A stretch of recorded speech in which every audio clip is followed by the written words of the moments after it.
அண்ணாமலை அவர்கள் தொடர்ந்து உங்க மேல அவதூறு பரப்பி வர்றாரு. ஏதாவது வழக்கு தொடர்ந்து இருக்கீங்களா? அவரை இயற்கை பார்த்து கொள்ளும்.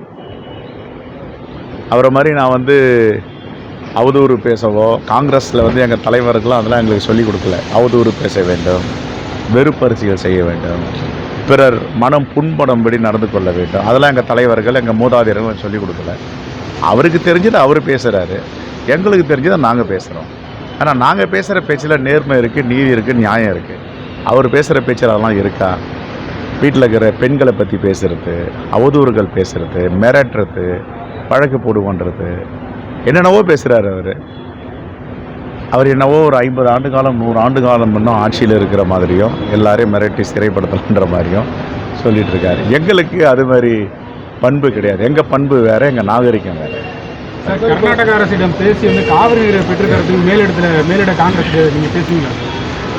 கர்நாடகா பொறுத்த வரைக்கும் காவிரி மேலாண்மை வாரியம், காவிரி ஒழுங்காற்று குழு தமிழ்நாட்டிற்கு சேர வேண்டிய நீரை தர வேண்டும் என்று ஒரு தீர்ப்பு வழங்கியிருக்கிறது. அந்த தீர்ப்பை கர்நாடக அரசு மதிக்க வேண்டும், தமிழ்நாட்டுக்கு உரிய உரிமத்தை வழங்க வேண்டும்.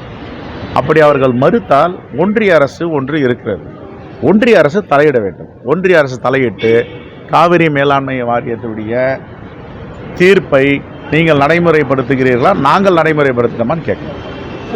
போலீஸார் செய்யக்கூடிய என்கவுண்டர் மக்கள் மத்தியில் ரொம்ப பரபரப்பாக இருக்குது சார், அதை பற்றி உங்களோட கருத்து? புலன் விசாரணை போயிட்டுருக்கு. இந்த புலன் விசாரணையில் நாம் தலையிடுறதுக்கு அங்கே என்ன நடந்தது, எது நடந்தது நமக்கு தெரியாது. புலன் விசாரணை போயிட்டுருக்கு. புலன் விசாரணையிலே ட்ரையல் மீடியா நம்ம பண்ணக்கூடாது, தவறாகும். புலன் விசாரணைக்கு எந்தவித குந்தகமும் ஏற்பட்டு விடக்கூடாது. ஆகவே புலன் விசாரணையில் குற்றப்பத்திரிகை தாக்கல் செய்த பிறகு அது பற்றி நாம் விவாதிக்கலாம். Right, thank you.